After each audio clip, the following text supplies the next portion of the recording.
Okay. Um, Good evening, everyone. It is Thursday, March 27th, 2025. This is a meeting of the Town of Bolton Select Board. Um, before we begin with our agenda, I wanted to make a brief announcement for the public's awareness. So as of yesterday, March 26th, Stan Wysocki has resigned as a member of the Select Board, and he indicated that his resignation would be effective immediately. Um, so I just wanted to say I was very sorry to learn of Stan's resignation. On a personal note, he was a mentor to me when I first started off as a volunteer for the advisory committee, and he just knows a ton about the town. And I think he's always been motivated by a commitment to Bolton's well-being. So I'm sorry that he's not here tonight. I really valued his contributions. And with that, we will move into our next first item, which is a public hearing.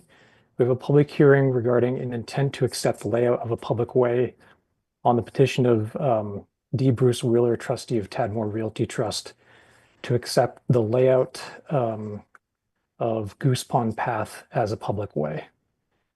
So is there a motion to open the hearing? I move to open the public hearing.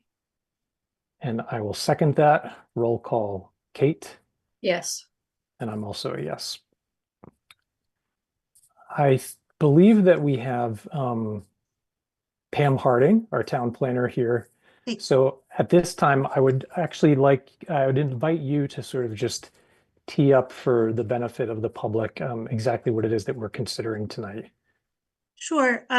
There was a subdivision approved by the planning board called Tadmore subdivision, and a roadway was constructed with the intention of the town to accept that as a public way.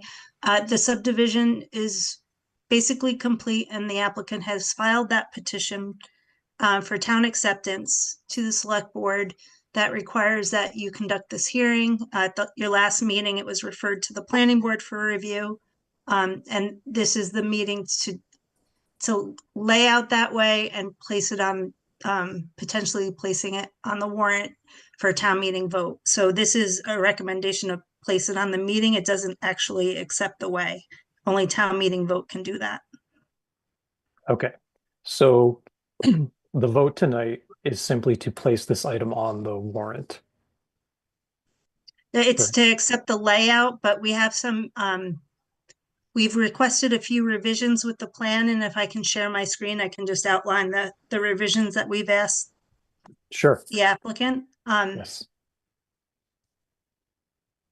When the as-built were submitted, it indicated a few minor things that were outside the public way, and the easements that we'd be accepting. One is a small portion of the sidewalk. Can you see the hand on my screen? Yes. Okay. Yep. That's that's on private property. That's still under control of the developer. So that should be an easy fix that he's already had his surveyor rectify. Another is a drainage pipe, which leads from this detention pond over here into the Goose Pond Path right-of-way layout. It was erroneously placed just outside the easement, and the property's been transferred. So I believe the developer is working with the property owner to rectify that situation in one way or another. There's a few possibilities. And then there's another minor area on the second detention pond. I'm sorry, I can't see what in the lower right-hand corner of the screen here, there's a head wall with a small stone retaining wall that went barely outside the easement here. It consists of maybe 4 square feet. So he's working on a solution to rectify that, which would include either changing the easement area or moving the wall slightly. It's a very small wall and it shouldn't entail much work. So with that being said, I would recommend that we continue this to your next meeting. Okay. And reference a plan with an updated date and the new information. Yeah, let me, this is really helpful. And I in our packet for this evening, there was a link to sort of a punch list memorandum that you had produced for March 21st. And I think you've you've mentioned a couple of the items that were on that punch list, but so I saw 7 total items. You know what I'm talking about, right, Pam? Yes, I do. I Okay. can share that too if you'd like, if it's Or easier. just, I mean, in general, I agree with what you're saying about we should probably continue this to the next meeting. But how many of those 7 punch list items are still outstanding? There's one was a point of information, and then there are 6 that still need to be rectified, and this being 3 of them, the 3 items I just reviewed. Okay, and the ideally all 6 of those punch list items should be complete before town meeting, certainly, Yes. for the town to vote on the acceptance. Right, so we could have a layout plan accepted prior to that. And then if the punch list items are completed prior to town meeting, we can recommend acceptance at town meeting. And if they are not, then we could recommend you take no action on the article. Okay. Kate, any questions? No? So the plan will be just to continue the public hearing until our next meeting. That would be my recommendation, yes. All right, Before, I don't know if you were going to make a motion, Kate, but before you do, I just wanted to see, I wanted to scan to see whether there was anybody else that had wanted to speak on this. Because I know that abutters and everything were noticed and stuff, but I'm not seeing any. Okay, thank you. all right, then I will make a motion to continue the public hearing on the I'm to accept. so sorry, I couldn't find the thing to raise my hand. Could I Oh, just okay. say something? Hi. Sure. Could you just state your name and your address for the record? Yes, Jennifer Ballister. I'm at 2 Goose Pond Path. So Great. I am lot 8, the pipe that is outside the easement. And we are working with Bruce to come up with a solution, but I just wanted the board to be aware that there are legal proceedings going on with that. We've retained an attorney. And so we're working with him, but it's a little more complicated, I guess. Okay. And is that something, Pam, that the planning board must be aware of that as well? Yes, Yeah, they are. we spoke with her last night on the planning board meeting. Great. Well, Jennifer, thank you for coming to explain that tonight. So in light of that as well, I think we should continue this to the next meeting. Thank you. All right, then I will make a motion to continue the public hearing on intent to accept layout of public way. And I will second that. Roll call, Kate, Yes, and I'm also a yes. Thank you very much, Pam. Sure. Anytime. Thank you. thanks, Pam. Thanks. Okay. The next item on our agenda is a gift acceptance. And I would like to invite Bob Romer to sort of share the information with the town about the gifts that we should be considering to accepting this evening. Hi, Bob. Hi, Brian. Hi, all. Hello. The gift I'm proposing is a sign that we used, the trust used before the common even became a concept as a common. The trust purchased the land from the Smiths. It was done under a loan from Mass Development. Thereafter, we went on and did surveys and did a couple of charrettes. And the general feedback was that the best and highest use of that land was the town common, which we at that point did not really have. It originally had been beside the First Parish Church, and that had been taken by Davis Hall. So this sign was the sign that was hand-carved sign up on Smith's garage before it became the concept of the town common came up. And I thought it'd be appropriate to take that original sign and put it up in the back of the pavilion, the main pavilion, up in the rafters, out of the way, but at least visible so people understood where the original concept and purchase of the town common came from through the trust. And by the way, through a staggering number of financial and in-kind contributions by Bolton residents, everything from construction material to construction equipment and operators and all sorts of other things. Big community effort. In Hold on one addition, second, Bob. Let me just pause there because I was going to ask Jenny Jacobson if she's able to, because there's some nice photographs in our packet for folks that may not be familiar. Jenny, are you able to share screen and just show folks the sign that Bob's talking about? Yes, give me just a Right, moment. Yeah, I think it's a wonderful idea and a great way to commemorate a pretty incredible community effort.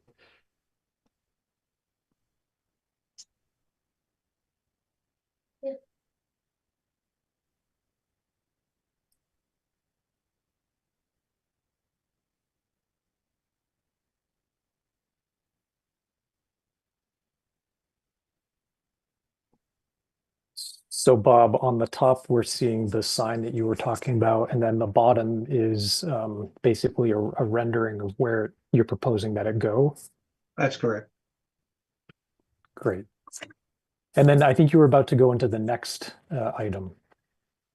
Okay, and the next item is, well, I had mentioned on this also a little plaque that explained succinctly what the sign was all about. Going on to the second one without taking up much more of your time. The second one is an encased flag, the first flag that was raised by the Girl Scouts and Boy Scouts and Cub Scouts over the town common on July 4th, 2016. And I thought that rather than gathering dust in our barn, it would be best taken by the town and preserved somewhere. I think that's lovely. Thank you. Now, you, the agenda item says discussion of placement. Remind me, did you have a thought about where it ought to go? The flag? No. Okay. Jen had suggested somewhere in the library, but I think it's based on this wall space and available space. It's up to the town fathers and staff to figure that one out. Okay. Um, just a question to our town administrator. Do we need to decide on placement tonight, or can we simply accept the gift and You can accept the generous gift, and I believe Jenny is also prepared to mention additional generous gifts too for Mr. Romer. Yes, so Alice and Bob Romer also noticed the weathered conditions of some of the signs around town, including the signs at the town hall and the sign that is on the flagpole, sorry, not signs, flags at the town hall, and the flag that is on the flagpole at the town common, and have generously offered to replace those flags, 2 American flags and 1 Bolton town flag. So I'd request that you add that to the list of gifts that are being accepted tonight. absolutely? Kate, you wanted to say something. No, I just wanted to thank Bob for his generous gifts. I think they're a wonderful addition to the town. The common has become a really important part of our community over the years, and I think that these are both wonderful gifts to celebrate that. So thank you. Great.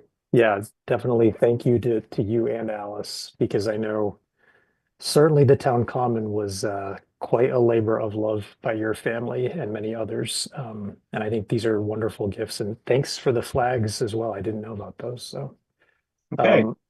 Is there a motion to accept all of those gifts from Bob and Alice Romer? I will make a motion to accept the gifts from Bob and Alice Romer. I'll second that. Roll call, Kate, Yes. and I'm also a yes. Thank you again, Bob, and also to Alice. Thank you. I'll pass that along. Okay. Have a Thank good you. night. Okay. Next up, we're running about 5 minutes early. We have to continue with our review of the annual town meeting warrant. And I'm going to rely on Jenny Jacobson to help with some screen sharing and usher us through the items that we have to either vote on or re-vote on tonight.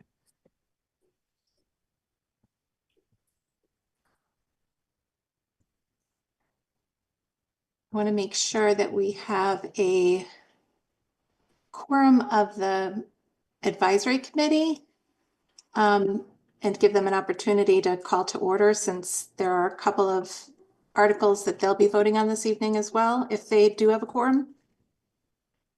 Yes, we have a quorum. Okay, can I do that now? All right, Yes. great. Thank you, Brian, and welcome. This is also a meeting of the Bolton Advisory Committee, and we are called to order. We have a quorum tonight of 4 members: Bob Guerrero, Don Cole, Greg Myers, and Bill Nichols. Thank you. Great. And the time for the record is 7:16 p.m. Okay, Jenny, thank you for that. And do you want me to share the red line version or the clean version? I think probably the red line version is easier just to spot, Great. Yep. but whatever's easier for you.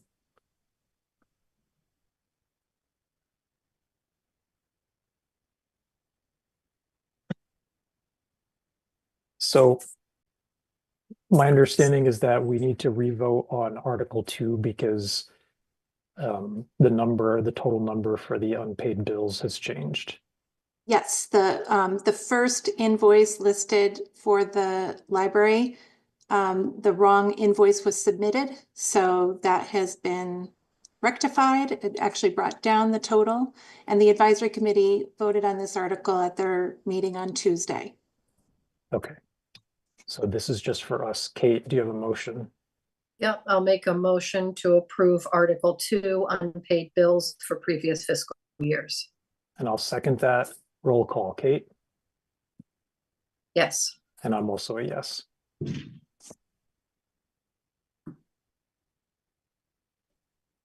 Okay. Article 4, I'll let Marie speak to, but it will require a vote by the select board and the advisory committee. Certainly. One of the inputs to our budget is a determination of our expected revenue to offset the budget that you see printed in the warrant booklet of expenses. After pushing our contracted assessor, a regional resource group, to accurately reflect the Alton Neshoba project and the progress that they're making and intend to make throughout fiscal 26, we were able to take their conservative increase in new growth, reflecting that project, of 47,897, which has decreased the gap between our budgeted fiscal 26 expenses and our projected fiscal 26 revenues. Okay, so bottom line is that whereas 2 weeks ago, we had been talking about an override of $1,975,000, $975 and $2. This additional projection of new growth brings that down to $1,927,105. Right? Correct. Okay. And then I believe that I saw the advisory committee meeting on Tuesday night. I don't think that they had these revised new growth numbers, so they have to revote as well. Is that correct? That's correct. Okay. Kate, do you have any questions? I do not. Do you want me to make a motion now, or will advisory go first? Does it matter? Why doesn't advisory vote and then we can vote? Okay, great. So for the advisory committee, we obviously discussed this extensively Tuesday, and the numbers got a little bit better since then. Are there any questions from advisory? If not, is there a motion to approve Article 4? I'll make a motion to approve Article 4. I second. Roll call, Don, Aye. Bill, Aye. Greg, Aye. and I am an aye as well. Okay. All right, and I will make a motion to approve Article 4 fiscal year 2026 operating budget. And I will second that motion. Roll call, Kate, Yes. and I'm also a yes.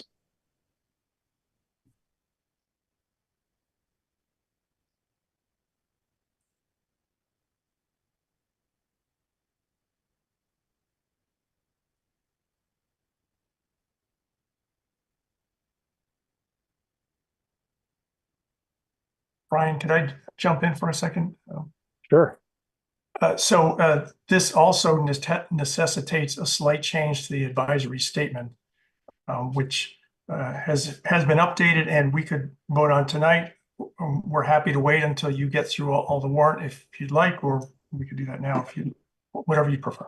I guess if there are no other changes, if there are no other possible changes to the advisory committee statement, you might as well re-vote on that now so that, is there anything else that you need to vote on for the warrant tonight, Bob? No, that's it. Okay. Okay, so yeah, then you guys can get it out of the way and then stick around if you like or not. Okay, well, then if it's okay with you, we'll just knock that out real quick and we'll adjourn the advisory committee part of the meeting. Let's see, Jenny, I sent you a new version. I don't know if you have it there or Yeah. Are you able to Do you just want me to share it? or Sure. can you just describe what the change was, Bob? yes, the change was I just updated the revenue number. And all the other associated text. So where it called out the override amount, I changed that amount. And, it's just updated to reflect this new revenue. Did you want me to share that? I'm happy to. Does anyone on advisory need to look at it? I'll certainly send it out to the whole team, but does anyone need to look at it right now to review it? No. Does anyone have- No. Can you hear All me, right. Bob? Yes, go ahead, Don. Somehow I seem to have dropped off. I'm gonna go up to the meeting.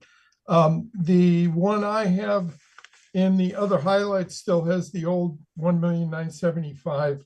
I don't know if I have the one you're referring to. No, you don't have the latest yet because I literally just updated it like Good, 45 seconds ago, but I'll send it out to you thank you. shortly. All right, is there a motion from advisory to approve our updated statement? I'll make a motion to approve our updated statement. Second that. Roll call, Don, Aye, Bill, Aye. Greg, aye. and I'm an aye as well. Before you adjourn, there is another article, Article 24, that does need a revote of the advisory committee. Okay, so with that in mind, let's fast forward to Article 24. Thank you, Jenny, for staying on top of all that. Okay, Can I just intervene? yeah, I was about to say, I was going to try to explain, but since you're still here, Pam, yes, please explain. Okay. In this article, we deleted the date references and we'll add them into a motion, recommendation and motion on the town meeting floor. But I'd advise you hold off on recommending supporting this article until the punch list items and street layout plans are revised.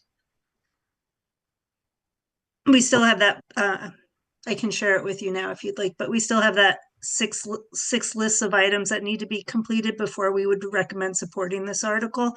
And I don't think it should be voted on until those items are complete. Okay, so you're saying let's re-vote so that it's, Jenny, help me with the language, or Marie, I believe we, in the past, have said no recommendation. A unanimous vote for no recommendation. yeah, okay. Well, it doesn't have to be unanimous. Yeah.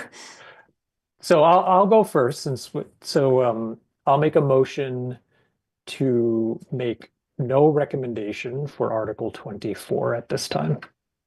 Second, Okay, roll call, Kate, yes. and I'm also a yes. Any questions from advisory? No questions. If not, is there a motion from advisory to make no recommendation on Article 24? I'll make a motion to make no recommendation.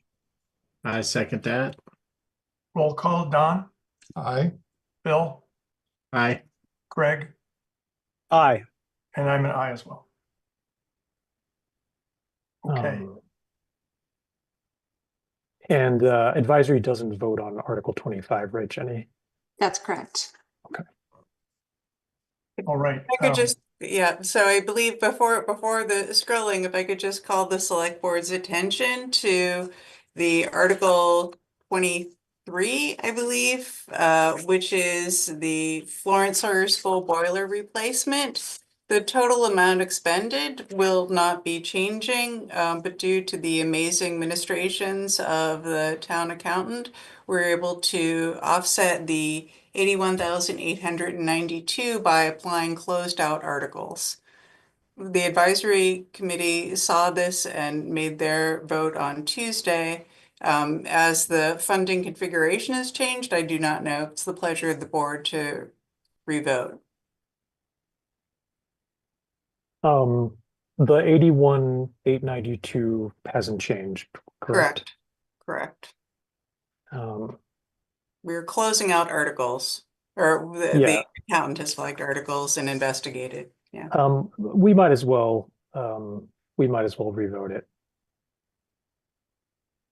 I will make a motion to approve Article 23, Florence Sawyer School Replacement Boiler. And I'll second that. Roll call, Kate, Yes. and I'm also a yes. Thank you, Marie. And now is it safe for the advisory committee to adjourn? Yes. Okay, great. Advisory committee folks, thanks again for joining sort of at the last minute here and being available. Is there a motion from advisory to adjourn? I'll make a motion to adjourn. I second that. For advisory, a roll call, Don, Aye. Bill, Aye. Greg, Aye. and I'm an aye as well, so advisory is adjourned. Thanks, everyone. Thank you. Thanks. Okay, Jenny, do you have us? It looks like we're back to Article 13. Yes, Article 13, the select board has all of the planning board articles still to vote on. Yep. Okay, great. I did have one just quick question for Pam, since I know that she's still here, if that's okay. Sure. At the last select board meeting, town council Brian Falk, I think, had said that maybe he was going to take another pass through this article just for First Amendment related review and all of that. Do you know what the status of that is? I believe he went through all the articles one last time, and I didn't receive any comments pertaining to the sign bylaw. Okay. Okay. Kate, do you have any questions? I do not. Which article number is this? Is this 13? It's 13 now. Yep. I will make a motion to approve Article 13. And I will second that. Roll call, Kate, Yes. and I'm also a yes.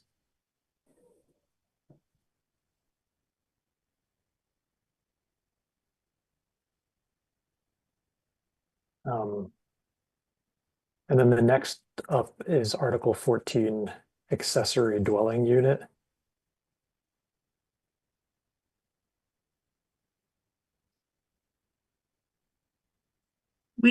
I know there was some confusion about the large accessory the large accessory dwelling unit and the large detached accessory dwelling unit. So we revised those definitions to make them clear.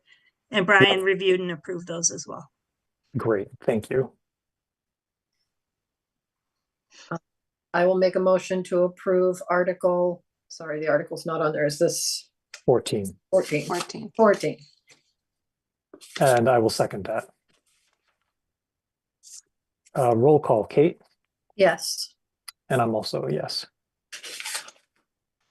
Article 15 is This is just a ministerial amendment to the scenic road bylaw. I don't think we have any questions for Pam on this one. No, I'll make a motion to approve Article 15, updates to the scenic road bylaw. And I'll second that. Roll call, Kate. Yes. I'm also a yes. Article 16 is the floodplain bylaw update. I know Brian Falk answered some questions last time about the kind of clunky wording of some of these things, but it sounds like we kind of have to just plug and play what the federal government requires. Is that right, Pam? Yes, they created mandatory language that we have to incorporate into the bylaw. So though they may not be completely appropriate for the zoning bylaw, they are required. So Okay. we have to proceed with them as written. Yep. Okay. I'll make a motion to approve Article 16. I'll second that. Roll call, Kate. Yes. And I'm also a yes. Okay, so the next one, Article 17, is the site plan review process change. I just wanted to clarify one thing, Pam. So obviously this is going to streamline things because the typical practice of the select board has been to refer these to the planning board in any event. But the select board is still able to, any member of the select board is still able to attend the planning board meetings where these site plans are considered, correct? Of course, yes. And if you have one that you're particularly concerned about, we just need to make sure that the meetings are duly posted for both boards. That's all. Yep. I'll make a motion to approve Article 17. And I'll second that. Roll call, Kate. Yes. And I'm also a yes. Article 18 is revisions to the Phosphorid bylaw. And you went over this with us before, Pam, so I don't actually have any remaining questions on this. I will make a motion to approve Article 18. And I will second that. Roll call, Kate. Yes. I'm also a yes. And then the cottage overlay bylaw. So I was just scrolling through. So this was unanimously approved by the planning board, right? Yes, yes, correct. And could you just say, you know, we have a lot of new residents in town who may not be aware that we've had different versions of cottage overlay bylaws proposed in the past. Can you just give a quick summary of what it is that we're trying to do with this bylaw and also how it might relate to different types of development that are allowed in the town? Sure. What we did with the cottage overlay this time around, we used a lot of input received from master plan for public forums we did, as well as land planning forums. We took input and tried to create a bylaw that would incorporate maintaining a lot of the rural characteristics, but at the same time provides options for a diversity of housing construction. So we took a lot of portions of the Phosphorid bylaw, which retains 50% of the parcel land area as open space, and used a 4-step design process that's specific to the land, incorporating topography considerations and soil conditions. And then we also consulted with the Board of Health and utilized Title V standards to allow appropriate densities that were actually possible to construct. So we came up with a bylaw that allows 10,000, one bedroom for every 10,000 square feet of land area, and it also allows up to 4 dwelling units in one building. But in addition to that, it creates a maximum dwelling unit size of 1,850 square feet to try and provide appropriate housing that's lower in cost for families just starting out and for people trying to downsize within the town.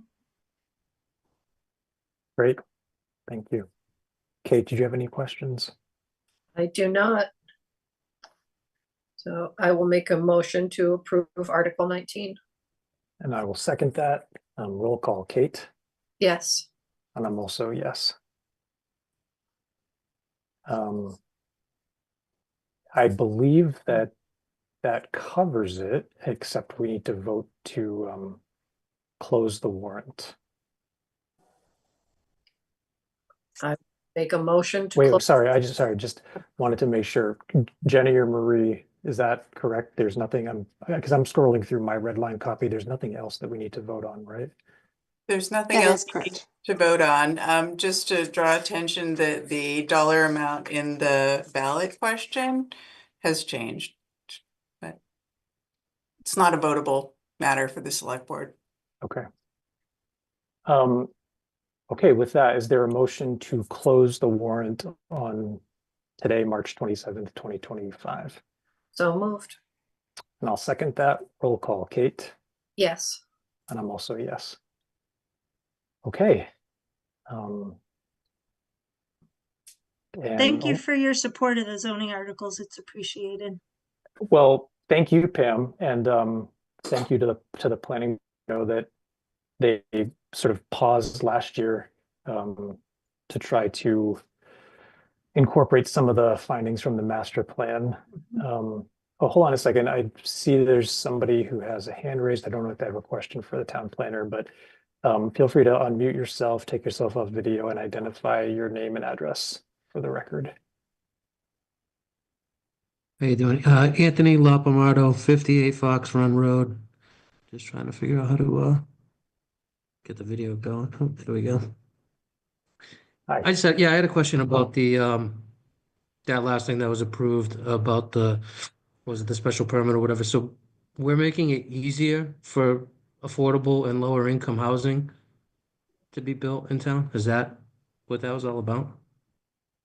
There's no affordable component to it unless it exceeds 8 units, which is applicable to all development in Bolton. We have an inclusionary bylaw, which applies to all development in town, which requires 80%, which requires affordable units at 80% of the median income for anything, like I said, that exceeds 8 units. So it's not an affordable housing bylaw, it just provides different housing options for developers. Well, wouldn't that be kind of against what we just approved for the Woods Partners thing, where that gets us over our 40B threshold and lets us control what these developers want to do in town? It's not income restricted. It would be market rate housing. It just provides for different housing styles. So I think part of it too is because it allows for different lot sizes than we typically allow for. There can basically be greater, assuming it all checks out with the Board of Health and all of that, there can be greater density. And so you'll have smaller footprint homes, which I think is the reason why it's called the cottage overlay bylaw, to allow for more cottage style developments. But at market Conforming rate. lot is no longer going to be 1.7 acres or whatever it is. No. No, that would not be the density for development. There's a minimum parcel size of 10 acres. And the density is regulated by Title V requirements. So long story short, we're just making it easier for cheaper, more affordable housing to be built in town. Like I said, there's no affordability requirement. It just provides for different housing options. Right, currently You said that it's going to provide for a more cheaper option for starter families to move in. Smaller in size. A 2-acre zoning requirement only permits single family homes, which is pretty prohibitive, and it results in very large and environmentally invasive developments. So we're trying to provide environmentally more conscious developments at a decrease impervious areas and provide more housing while also preserving 50% of the lot sizes as open space. So if we're trying to invite more people to move into the town, starter families, as you said, was this all taken into consideration prior to voting for a new high school? Are we building a new high school that is eventually going to be undersized because now we're allowing more people to move into town? Easier. Yes, we actually, it was studied and evaluated through a big portion of it was the master planning process, which occurred over 4 years. And we also used our housing production plan, which evaluated our housing options and existing housing stock and made various recommendations. All were public processes, and we reached out and did community surveys and got public input. Okay, I mean, as long as the research was done, that's cool. It just seems a little counterintuitive. Thank you for your comments. And Pam, thanks for the answers. Sure. Okay. Next up, we have the town administrator report. May I Oh. just say one thing, Yes. just for the public? I just want to let everyone know that the warrant will be posted on the website beginning tomorrow. And it will be delivered to every household in town. As we're partnering once again with the Bolton and Stowe Independent, it will be delivered on April 30th to every household. Great. Thank you for that, Jenny. And now I'll turn it over to Marie for the town administrator report.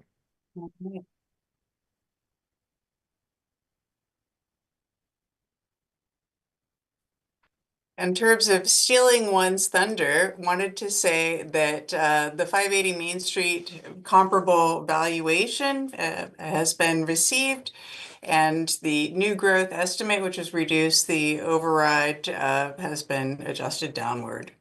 Derby Field, the project under the direction of the conservation agent, is going to be submitted as a grant proposal next week. The final piece is awaiting feedback from National Grid. For the Forbush Mill Road Stream Crossing, if folks remember this from the town meeting last year, this is moving ahead and going out to bid as of the 7th of May. Their deadline, rather, is the 7th of May. I want to express my appreciation to the DPW director, who has been investigating actively an extension for the contract end dates for the supplemental funding. It is going to be moving forward with 3 funding components, one of them of ARPA, one of them being FEMA MEMA, and the other being the article that the voters approved last year. We have our fingers crossed and hoping that bids come in within budget. For the roundabout, the preliminary schedule has been released, and if I could, at the pleasure of the board, just to show folks one thing, because I believe we're all curious to know what's happening and when it's happening. The engineering firm contracted by the town had proposed a suggested staging of the roundabout. This is 117, this is Forbush Mill, this is Green Road. The schedule, which has been shared, and it's a preliminary schedule, and we cannot specify the means and methods, although the engineers from Beta had suggested this as the least disruptive approach. So I wanted the individuals watching at home to be aware that mobilization will be starting at the end of this month, which is, next week, next Monday. Active construction will be happening on this corner as well as this corner, if you look at it as a diagonal, commencing on April 16th, and continuing on for 3 weeks or 4 weeks. Subsequent to that, May 15th, after the last day of seniors, the work will begin at the Green Road area. And at the very beginning of June, June 2nd, there will be work being performed in the quadrant of which folks are most familiar with is having the Department of Public Works.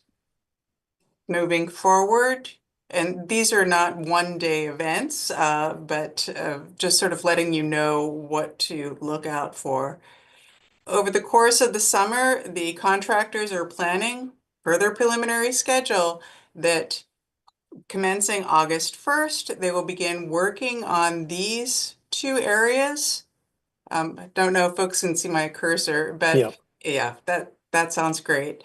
And then for mid-August, they will be working on the connection in the parking area for this area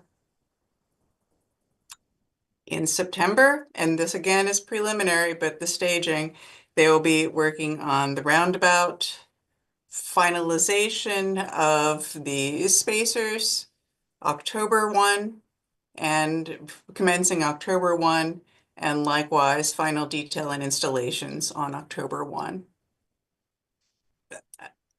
This has also been conveyed to the school. We're all hoping for the least disruptive approach and look forward to this continuing on schedule. Thanks, Marie. Do you have any sense of like when during a 24-hour day most of this work will be taking place? Have they gotten into those details yet?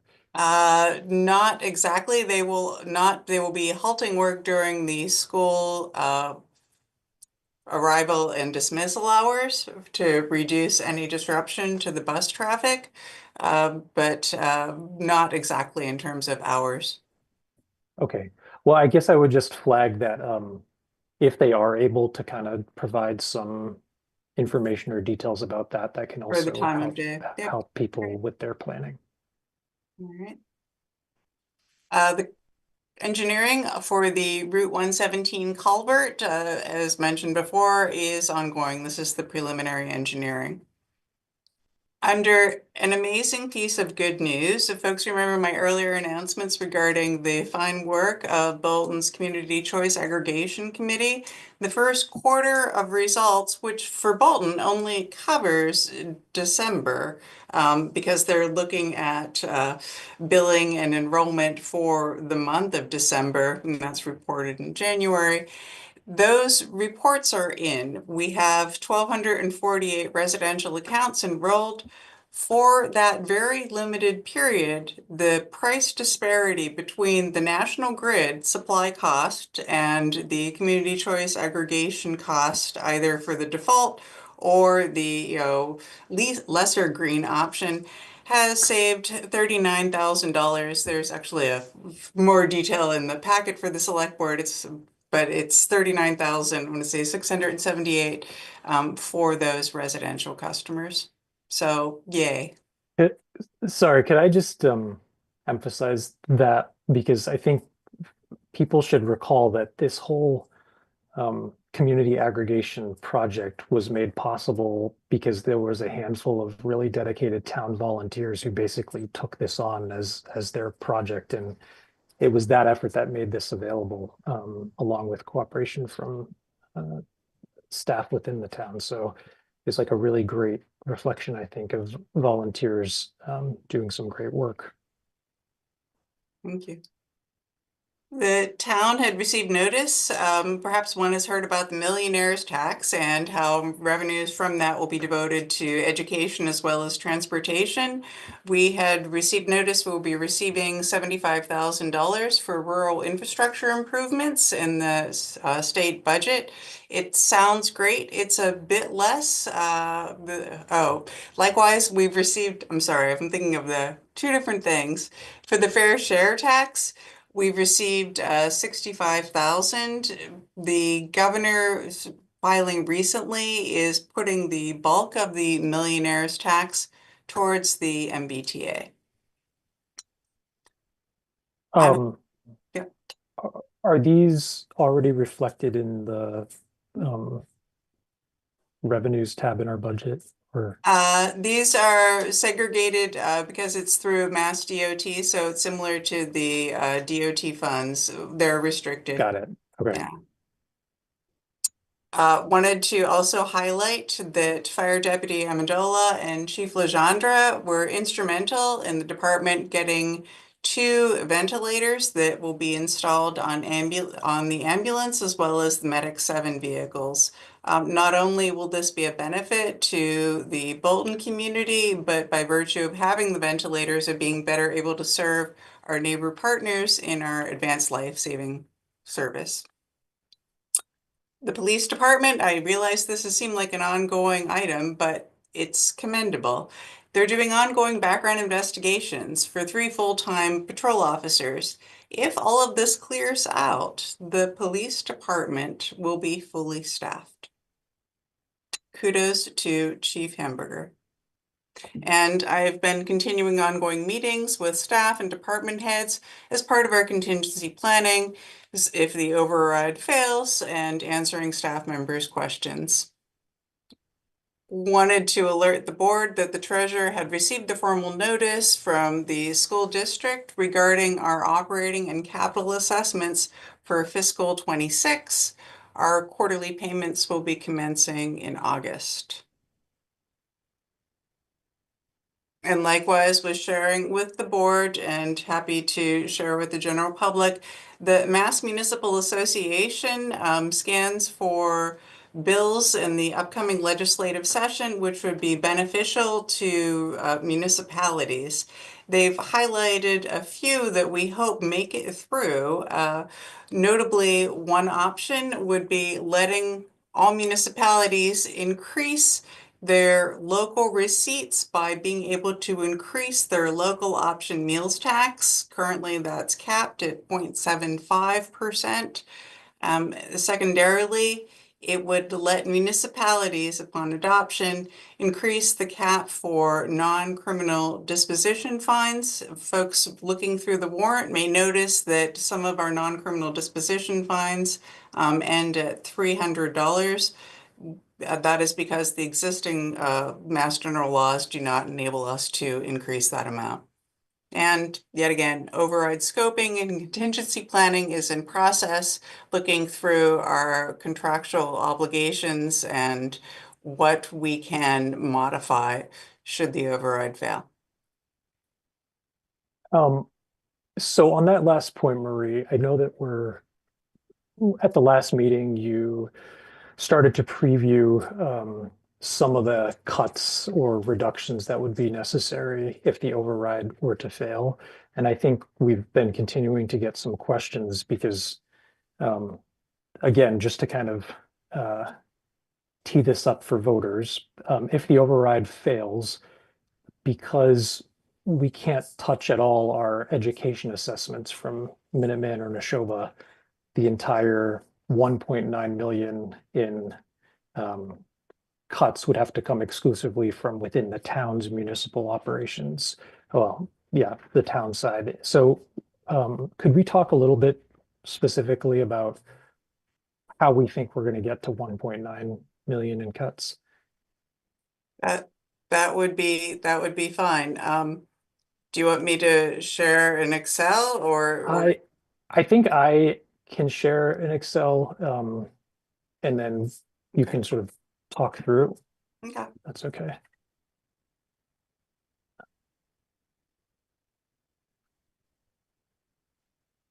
Okay, can you see that?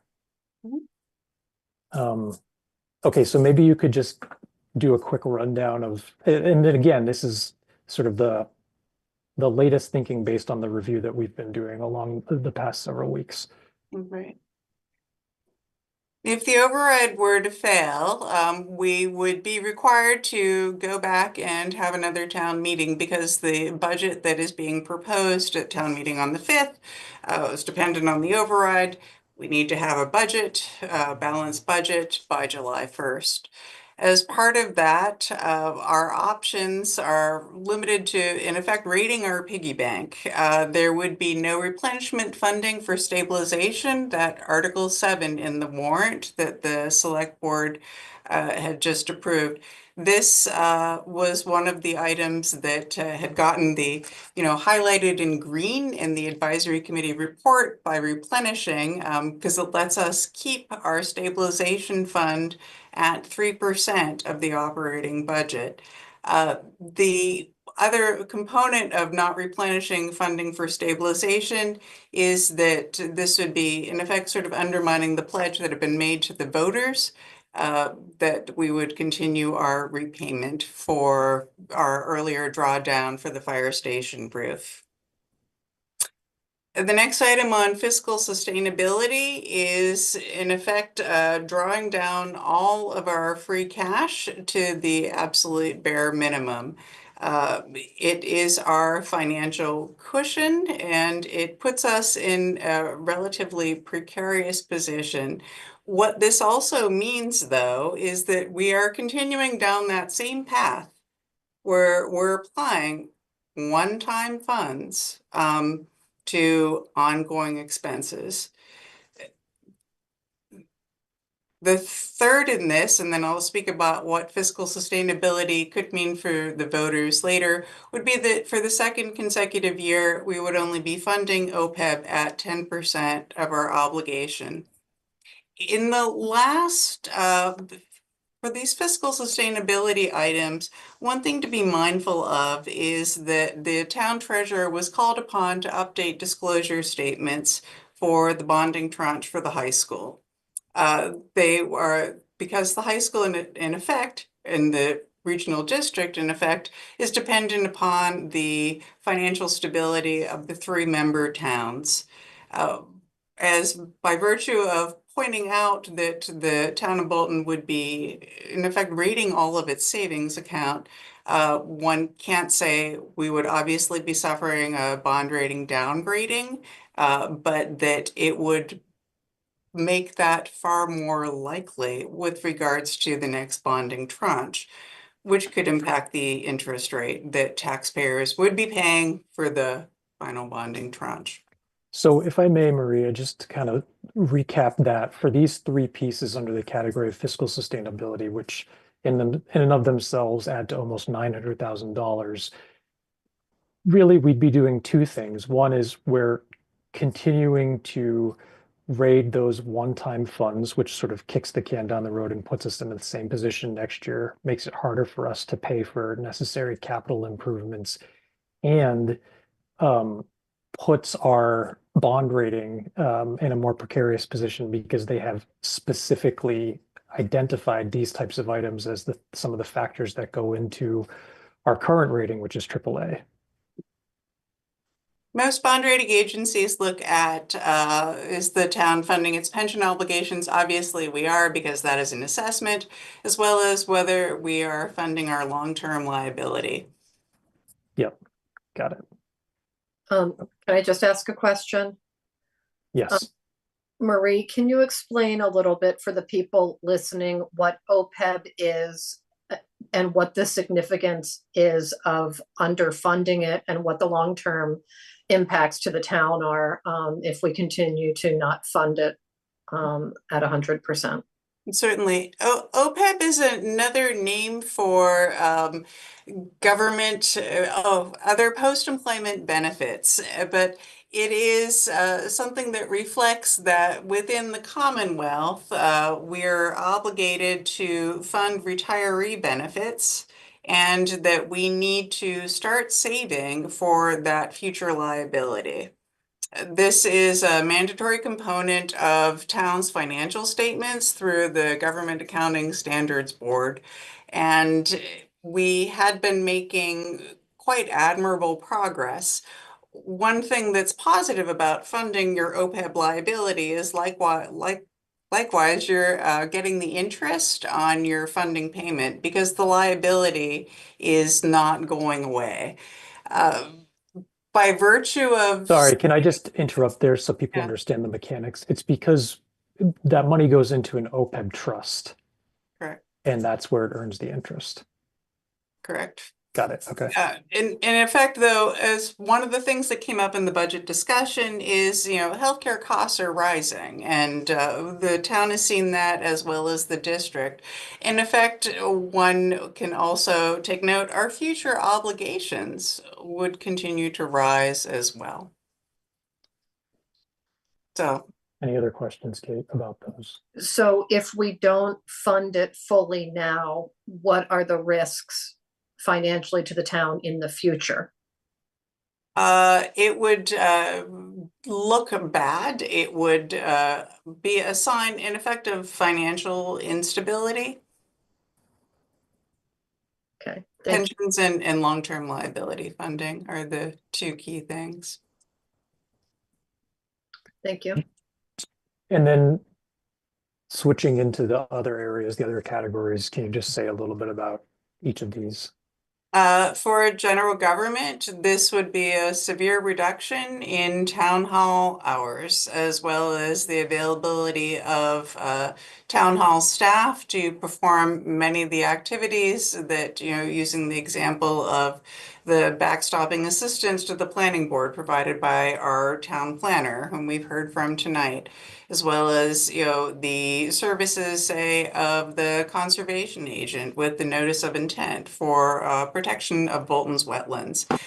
These cuts would affect our efficiency and our efficacy. Please note also, if the cuts were made, they aren't just, we're going to tighten our belt for 1 year and the folks in the positions will come back. It's not that kind of elastic maneuver because we would be building them back very slowly through our levy. Right. So it's, yeah, I mean, if these cuts happen this year, we would in effect need an override next year if we wanted to restore them next year. Correct. It is truly the kicking the can. Yep.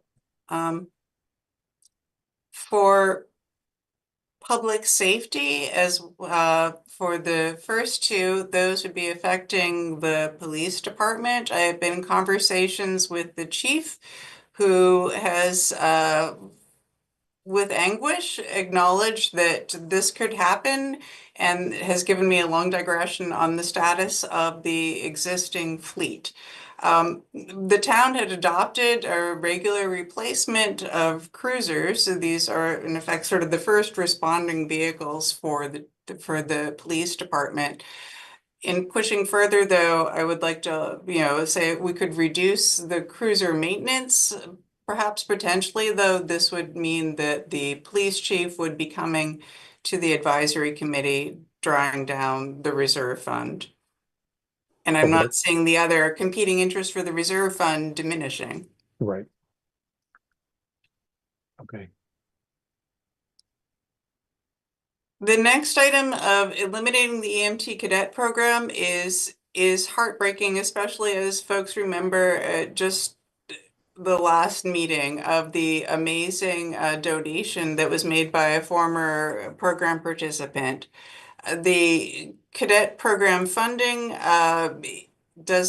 if you notice in terms of public safety, none of these are touching our first responders, and they aren't touching the staff who will show up when you call 911.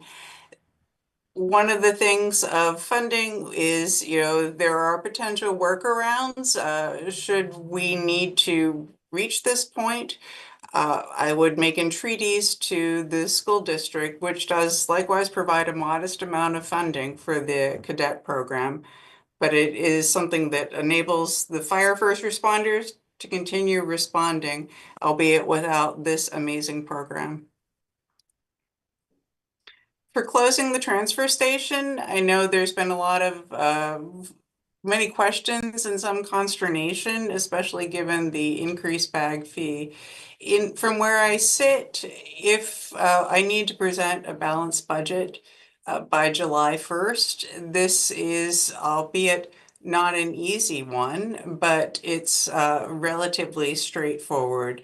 It reduces our liability. The number you see reflects the reduction in revenue that had been projected on the revenue side of the ledger.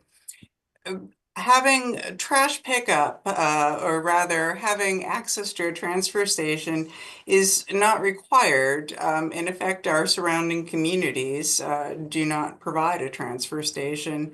And unfortunately, I believe the option, though, would be for a resident to secure their own private hauling. Yep. For the cutting local road improvements by half, this is a number that you've seen. I want to say it's one. I don't have the number right in front of me. It is 97 times 2, not being the math on the fly person. In discussion with the DPW director, this is monies that he uses for the patching as well as the interim repairs. These monies are, for advisory, as you're aware, rarely, if ever, turned back. So these are on the fly, not your standard, we're going to, regrade and put a new binder coat, but the ongoing maintenance of Bolton's roads. Yep.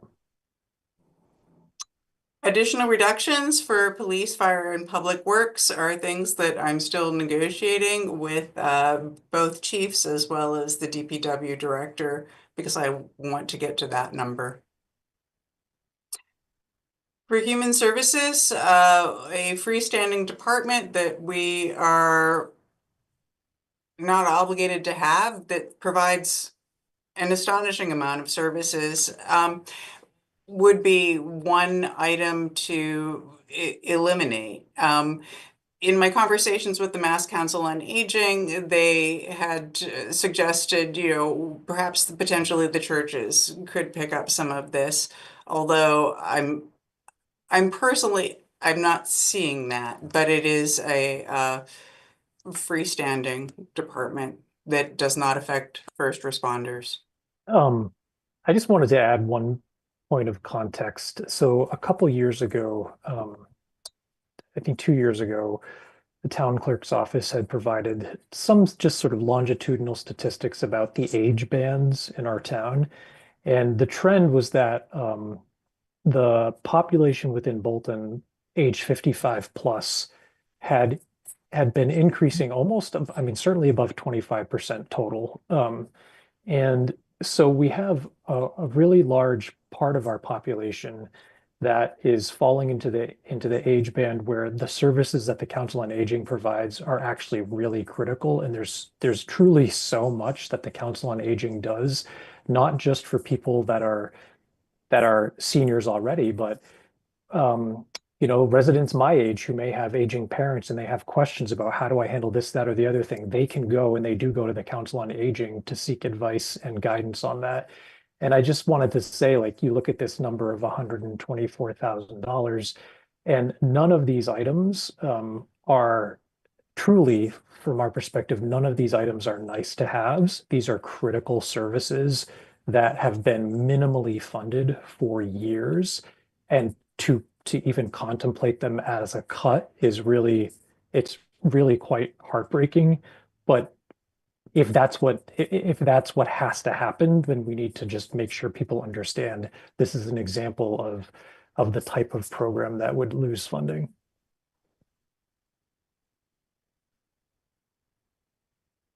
Well, the next item, eliminate parks and recreation funding. This is back to my earlier comment. If I am making reductions, I am starting at the back of the budget. So it is, sort of starting culture and recreation and working forward.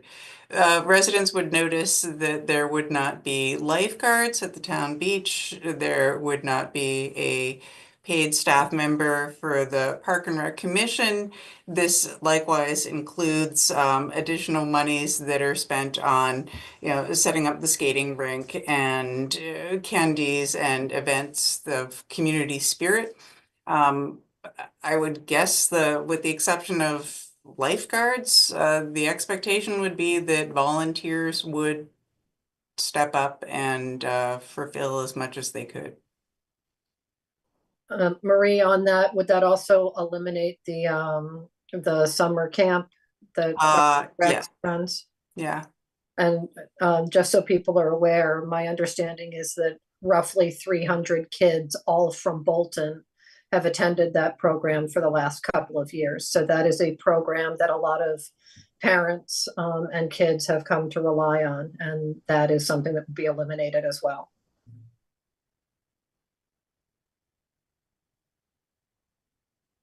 And then the final of culture and recreation would be a notable reduction in library hours. I have given the library director and the trustees a dollar figure and expecting them to manage to provide adequate services within that dollar amount.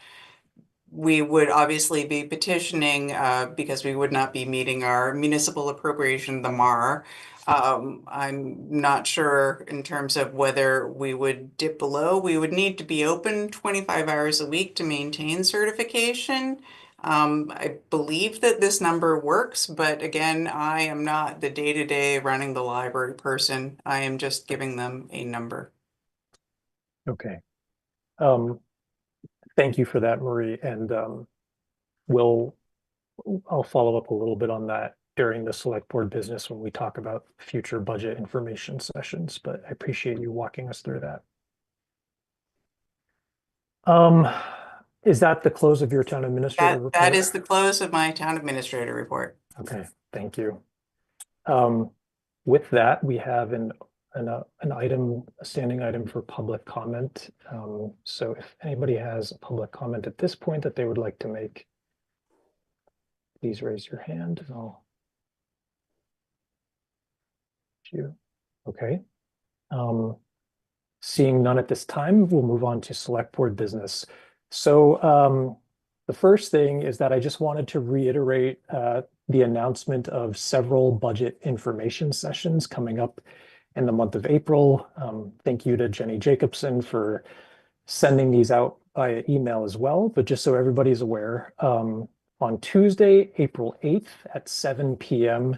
in the Florence Sawyer School cafeteria, the advisory committee will be hosting a budget information session.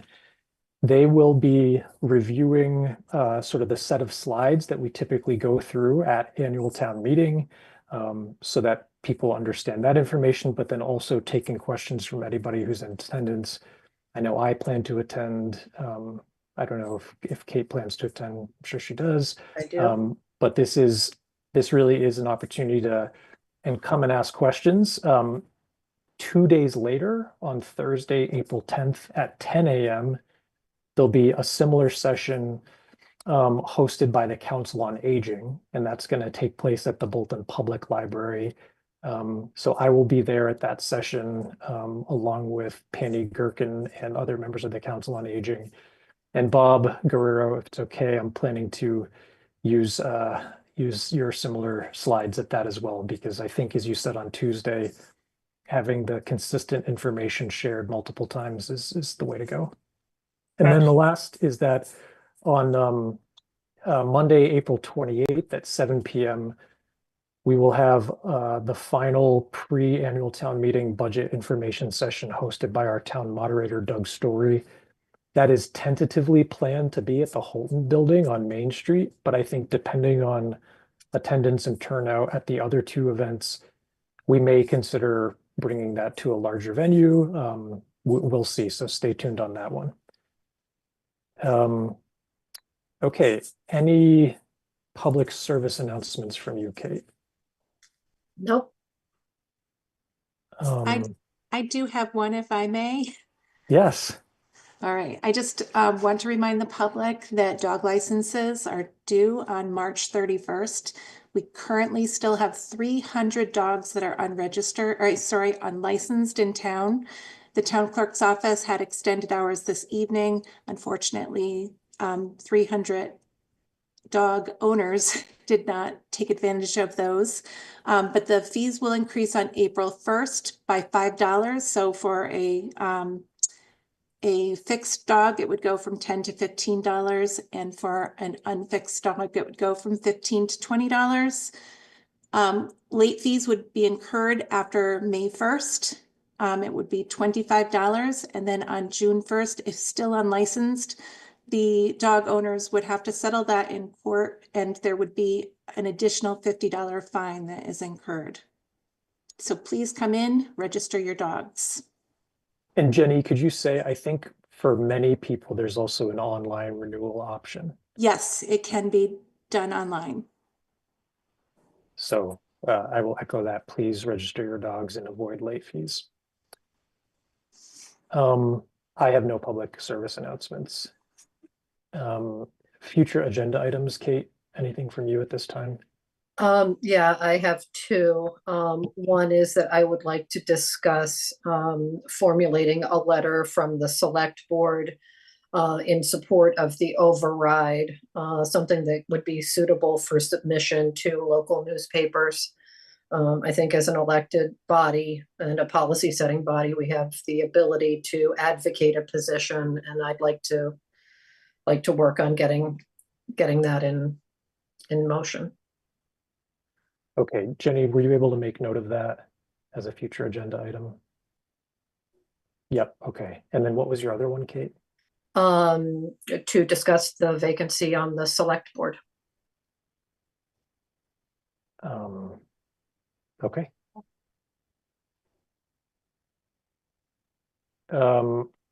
Select board reports. I don't have anything beyond what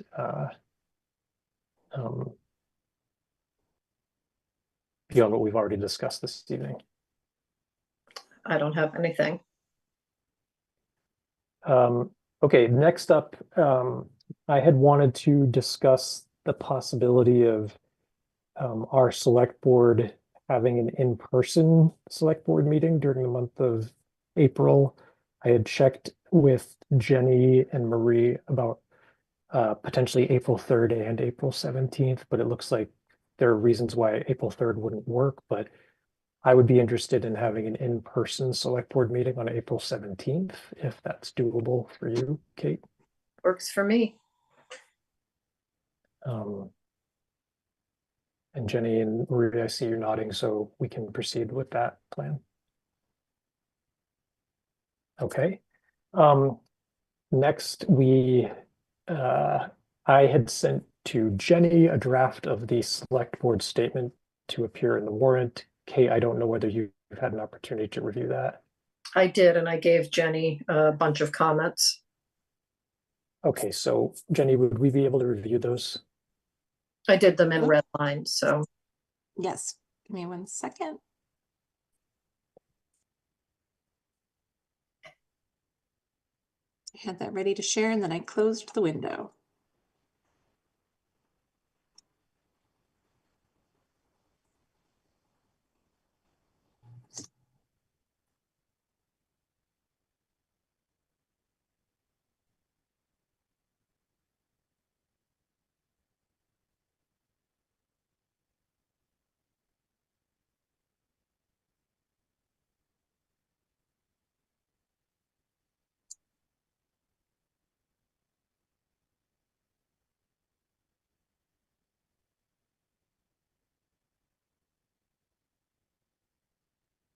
Brian, you could tell me when to advance. Yep, keep going.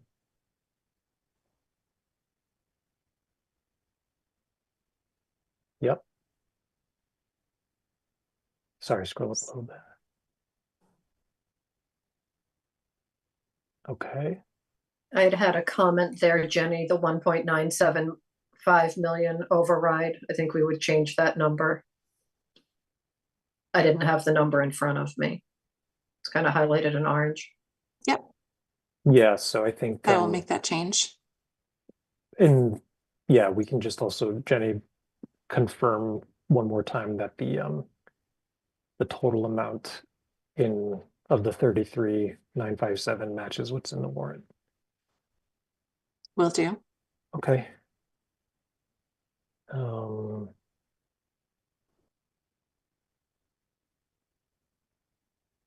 Okay, I'm good with all of these. Thank you, Kate.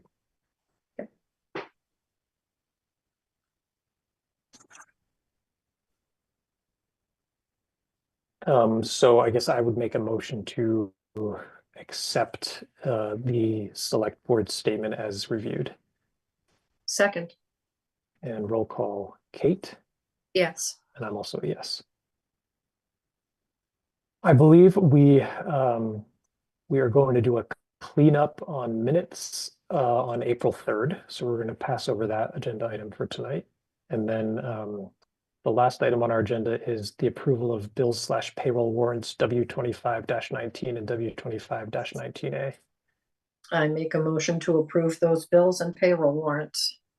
And I'll second that. Roll call, Kate, Yes. and I'm also a yes. Okay, and I think with that, if there's nothing else, is there a motion to adjourn? I will make a motion to adjourn. Second, roll call, Kate. Yes. I'm also a yes. Again, thank you to Jenny and Marie and for everybody else. And also, again, a special thank you to the Roamers for their very generous gifts. Good night, everybody. Good night. Good night.